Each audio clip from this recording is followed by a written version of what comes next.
এই যে আমি আমার সম্ভব একজন কাকা কি অবস্থা, মাছ খাচ্ছে নাকি? জি না, মাছ তো খাচ্ছে না, খাচ্ছে না, ছোট ছোট মাছ। সব ছোট। হ্যাঁ, ছোট ছোট মাছ 40,000, 20,000, 10,000 টিয়ারের মাছ। কত টাকার মাছ পাইছেন আনুমানিক? অনুমান করছে হইব ডুলের পয়সা টিয়ারের মাছ পাইছি না। ওহো, তাহলে তো আপনার লস প্রজেক্ট হয়ে গেল। নষ্ট পুরাই।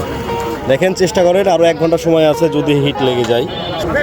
আসলে খেলা, এটাই তো খেলা, খেলার মধ্যে হার জিত থাকবে, এটাই স্বাভাবিক। সবাই যদি জিতে যায় তাহলে হারবে কি? দেখতে পাচ্ছেন ওই পাশে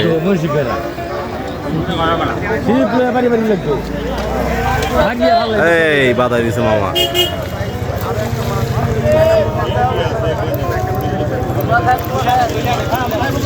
হিটে হিটে মাছ। দেখেন 40,000 টাকার টিকিটে কেমন মাছ হচ্ছে সেটাই কিন্তু দেখা এটা নেট ছাড়াই কিন্তু নেট ছাড়াই।